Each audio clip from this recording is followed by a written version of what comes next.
You started. Okay. Alrighty. Alrighty. Hi everybody, it's Yzobel. And YZOwin, welcome back.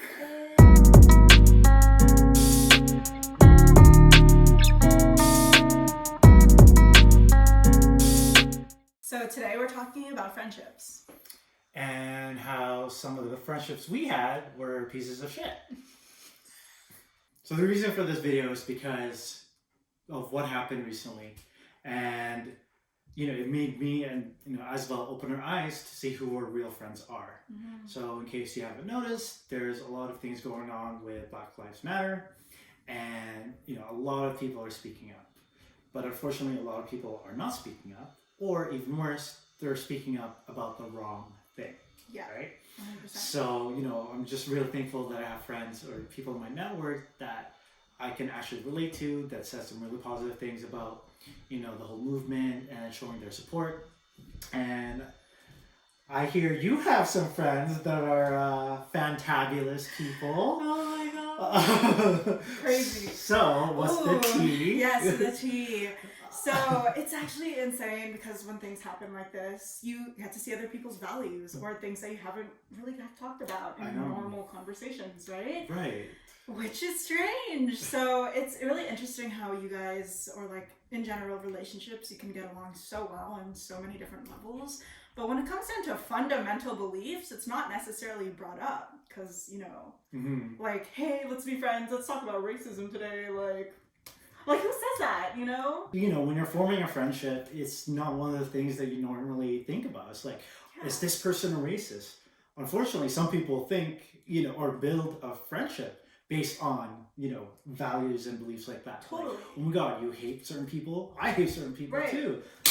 We're not best friends now. It's like, well, okay. But, normal people way. Yeah. You kind of start a friendship by, hey, what are your hobbies? What are your likes, dislikes? Yeah. Oh my God, I heard you had a recent experience. It's crazy. Oh my gosh, about, how someone who you thought was a friend, kind of showed their true colors. When it comes to this topic, we kind of touched on it before. There are so many layers. Mm-hmm. So when it comes to people arguing on the internet, some people decide to focus on not the bigger picture, but maybe small aspects of the picture, which is fine. Not everybody is thinks critically like that. Everyone has Google, right? It's not that hard. Like, you have the information at your fingertips. Right. You can literally just Google the history of, or fact check. It's not that hard. So when you see people that you're close with end up focusing on the wrong things, it's unfortunate, despite the fact that you want to hop in and educate them and kind of soften the blow of disbelief of, wait, is this person I'm really close to saying that right now? Because that's really offensive, and so that was something I experienced this week with not one, but two people, and it was, mind-blowing. You see these people not every day, but frequently, and you just never ever knew for the past couple of years that they really believe those things, So, okay, well that's fucking shitty. I know. Because, you get into a friendship thinking, okay, this person and I share similar values, share same mindset, and beliefs. But then something like this comes up and you're like totally thrown off because you were led to believe this person is similar to you in one way, shape, or form, right? And then for them to suddenly think, oh, I think that this is so wrong, blah blah blah, fuck what you believe. Well, yeah, that's gonna be so detrimental to any friendship, right? So so what did you do? Did you confront this bitch? Did you call her out? What did you do to get this person off your friends list sort of thing? So it kind of started, I was in disbelief 100%. I was like, of course, there's no way, this person is very smart, educated, so it's very hard to kind of, wait, what? Why are you saying that? Right. So obviously I was just kind of shocked, whoa, but I've known this person. They would never do that. Maybe they don't have bad intentions. Maybe they were just looking at the wrong thing. So I messaged this person right away. from like an educational standpoint. So I was like, hey, listen, here's like the history of what happened with African Americans back in the day, 400 years. So here's like the brief history. Here's how it correlates to now. Hopefully this makes sense because those are just like the facts, you know. Obviously this person was posting like wrong things. So it was just, okay, like, let's educate my friend. Obviously they don't know, right? But then where it got like really, really strange is when this person acknowledges that these facts might be true. There's a movement for a reason, and people are speaking out for a reason, right? It was, so, I mean, for somebody that was very close to me to say that, you know, facts aren't right, and there's actually a giant conspiracy behind all of these movements. BLM isn't a real thing, it's manufactured, all these crazy conspiracies, and having this person just completely just shut you down, you know, as a friend, and project like their ideas and have these crazy just notions of what's actually happening, was just, oh my, I don't even know, man. There are like no words to explain it. You can't say much to someone that really believes that, though. Of course. Like, you can't go out of your way to completely change this person's mind, right? Like, people believe what they believe, and sadly, there's only so much you can do. At the end of the day, they can only change their mind about that. So this person that was really close to me did not change her mind about it, unfortunately. So that was, when it came to that point in our conversation, that was the moment I was like, you know what, this conversation is unproductive, it's not going anywhere. Your morals and values do not align with mine right now, and that's completely unacceptable to me. Like, I can't have a racist friend, right? But now, you know? Let's play devil's advocate. Let's say she is right and we are all wrong. Let's say what she has been, wrong. But let's just say that what she's spewing has been true all along, right? Okay. Like, did you open your mind to the idea of what this person was saying? Yes!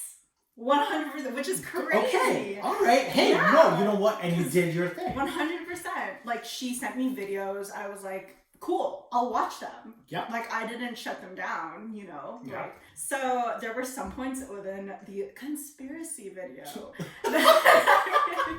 Conspiracy? Ooh, everything's a conspiracy. That, you know, I can understand why those things are real. And, you know, obviously you and I went to school. We know that... Did we though? Did we actually go to school?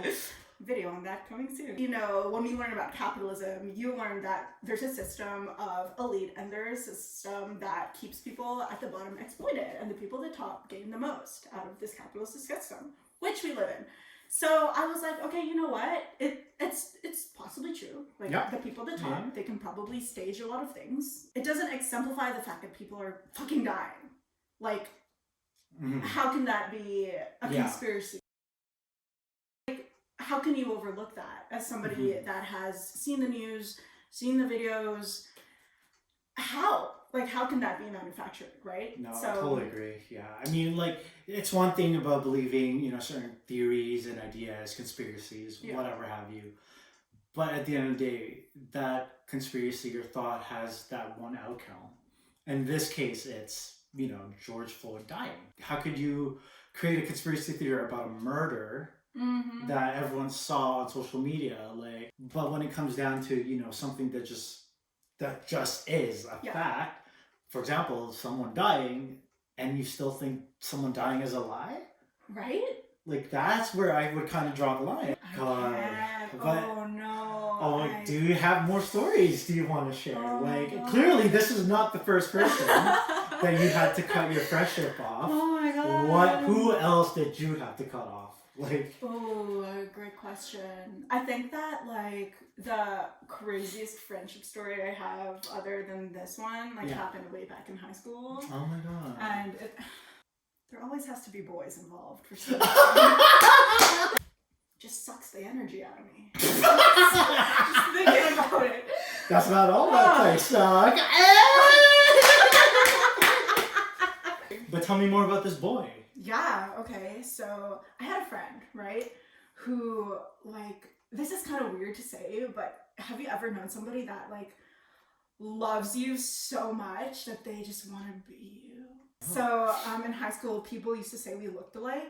We didn't. We were just both the only two Filipino girls, okay, which was like rude. People would be like, oh my god, you guys look alike. So she loved that. Like, she loved that. And at the time, of course, I was like, oh, whatever, like, we're friends. Yeah. So I had this person come to my house, introduce her to my family. My family knows her. At the time, like, my man, like, didn't know her because, you know, like, we were friends. Like, that's what you do. You hang out with your friends. If you have a boyfriend, hang out with your friend. The first case that this happened was, at the time, I was seeing someone, and we went on a double date with my friend and her boyfriend at the time, who ended up, they didn't end up working out, but what ended up happening was that me and him didn't work out either.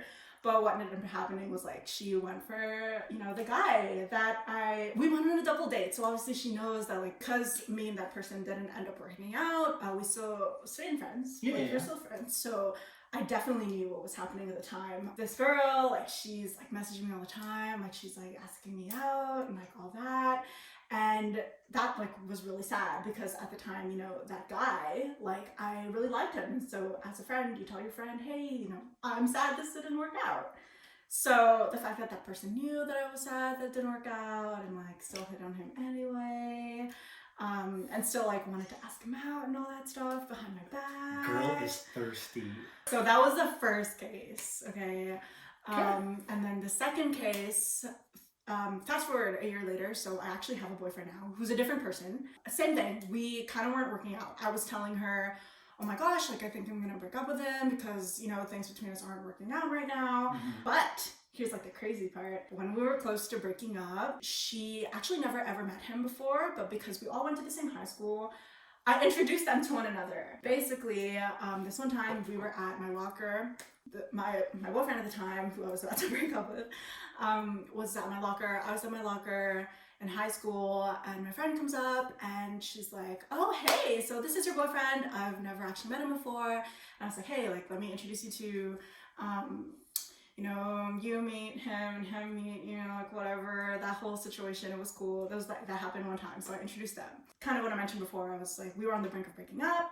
When we broke up, guess who swoops in and becomes his girlfriend? And it was a mess. It was a mess. And that was the second time that happened. So when that happened, we actually had a conversation because I completely just cut her off. I didn't say anything. And she approached me. She was like, I'm so sorry. I didn't know that I would like him. And actually I was like, but you did know because it happened once already and we talked about this already. And she was like, I don't know what to say. Called her out. It just happened. And I was like, you know what? I just don't trust you. Like, I can't be friends with somebody. This is not an accident. It happened twice. Mm-hmm. So, you know, like, that's it. That's it for us. Fast forward again. Damn, this story is long. Yeah, so that was the first incident, 10th grade, second incident, 11th grade, third incident, first year university. At this point, we weren't friends, right? We were not friends after the second incident, but we actually did remain in the same friend group because we had mutual friends. We all went to the same high school, so unfortunately, I had to run into her from time to time a lot. When we graduated high school, throwback, the first guy that I broke up with, okay, him and I were, like, really tight, so we were, like, best friends at this time. The second guy that I broke up with that became her boyfriend, they were on and off because he cheated on her. Oh. So it was like this whole thing, like, he cheated on her and then she cheated on him, and, like, the whole school knew, and I was just like, wow, karma is working this year. And basically, in first year university, when they ended up going, you know, cheating on each other, whatever, the whole situation, she went back to my first ex and wanted to hook up with him. Like, she went to his house. Oh, yeah. Poor guy. Yeah. Oh my god. I know. Like, in a stalking way, or like... Like, she was just like, hey, let's hang out because I want to suck your dick. Yeah, 100%. So she was on again, off again, like, cheating with my second ex-boyfriend, but at the same time wanting to go to my first ex-boyfriend's house to like hook up with him or whatever. Yeah, that was a mess. So that was like the craziest friendship story I've probably ever experienced. And we don't keep in touch anymore because we've moved on with our lives, and I don't really understand what's happening with. Apparently, they're still together, like still on and off. I don't know, like, did this experience with this person kind of throw you off about like wanting to be friends with anyone or anything? Right. I guess, I don't know. So for me, I've always had this weird thing with Filipino girls. But every single Filipino girl that has like come into my life and I've at one point become very close with, it's just never worked out. Interesting. Never. So that's true. Yeah, I remember another story. Another Filipino person. Because after her, I became friends with a Filipino girl who I met at Taekwondo. And we were like this. Yeah. And then it just ended, because that's like another story, I guess. It's not as crazy, but like, I don't know. Ever since then, I've been like, okay, there's this weird pattern with like Filipino girls for some reason. I've always wanted that community of Filipino people, but yeah, that Filipino community. So it was, I've always just been like very strange about like having like Filipino relationships. So I don't know. I guess in like that specific case, like every Filipino girl I've met has like fucked me over in some kind of way. so I've always been like very cautious now. I'm like, oh shit, another one's gonna fuck me over. So what kind of good friends do you have? like not to say that we're we don't have friends. I mean, we're friends. We have friends outside of this. Family friends. I had some good friends, right? And then, like, the one friendship that I always relate to and I always value are two people again. We met in elementary school, actually. Really? Yeah, that's so awesome. it's been, a good 20-ish years that we've been friends. I mean, mind you, we're not close, but when we do talk, it's like, we kind of picked up where we left off, sort of thing. Like, those are the kind of friendships I, like, want to have. And thankfully, those are the friendships I'm having. Yeah. Right? Considering that, we're all adults, we have things to do that we're doing, shit starts piling up that you kind of just stop talking to certain people. Totally. But it doesn't mean that you think of less of them as a friend, exactly. Right? It just means that we're adulting, right? Ooh. I know, right? With YZOwin.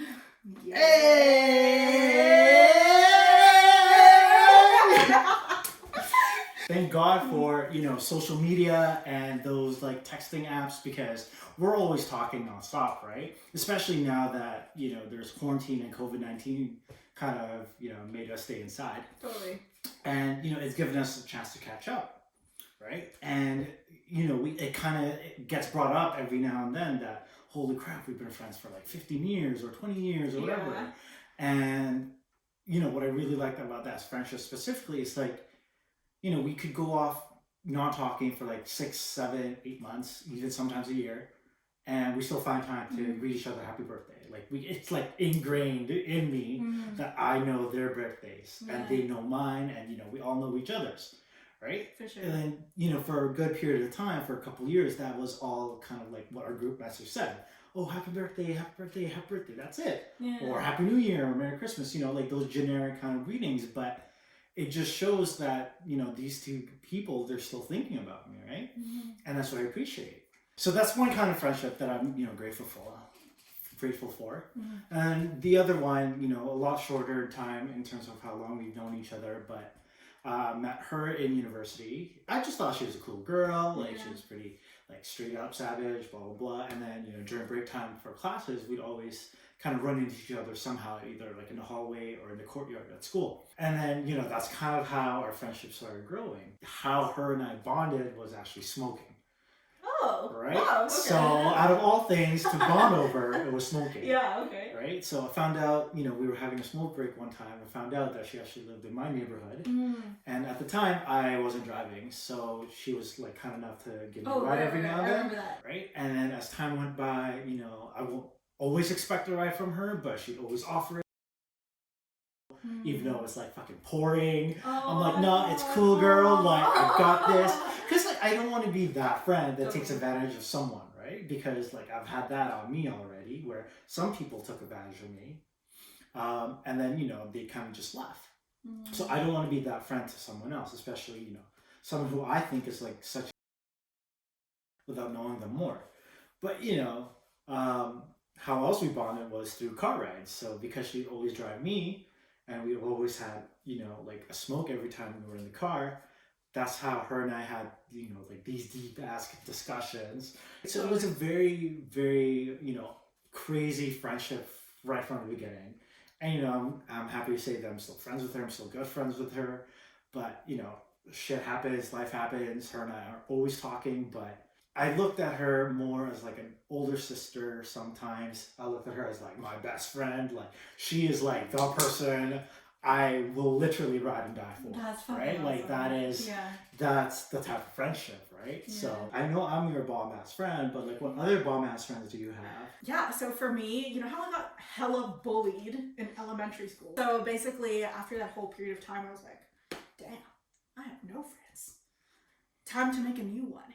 So in 7th grade, we went to this camp. So basically I had a roommate and her name was Katrina. When Katrina and I met, like we bonded over music, and she was the first person I've ever like shared that That's so passion cool. with, because that was my very, very, very first passion. And then when I switched houses, because you know, once again, I was getting bullied, I completely started a brand new school. Like, didn't know anyone, and Fatima was my very first friend. And yeah, 8th grade, my very first friend in a brand new high school.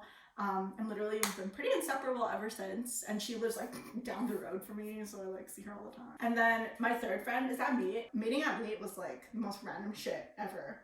Yeah, Like, did you guys meet? It was so random. So my other like super amazing friend, her name is Sonam, who like became one of my very first clients when I started my first agency. He introduced me to Amneet like randomly because we went to Vancouver Fashion Week together, Sonam and I, and then this random girl comes up to me and she's like, oh my god, you're so beautiful. And that was Amneet, and that's how we met. And she was just like, what? Oh my god, you're so Filipino. I'm serious. And I was like, oh, thank you. Yeah. And then she was like, you want to go to coffee one day? And then we just did. Also, I have to shout out Nick. He's gonna get so fucking mad at me. Oh god. Nick, when you're watching this, just remember I love you. And I'm sorry I didn't call her out for not mentioning you, because like, man. Yo, okay, let me tell you all about Nick. Nick was the first person that understood my love for art. We had art class together in 8th grade, and that's how we became friends. That's so cute. Yeah. I think like the best part about it is that it gets so much easier to, so when you first make friends with somebody, you understand the little things now that like lead up to bigger issues. So you get like red flags. You see the red flags. Yeah, you do. Oh shit! All right. Right? That's fair. No, that's true. That's true. Because now whenever you make a new friend, you're like, I know exactly what to look for. Like this has happened in the past. Whereas before, you're just kind of unaware of it, naive. So it's great to cut off people.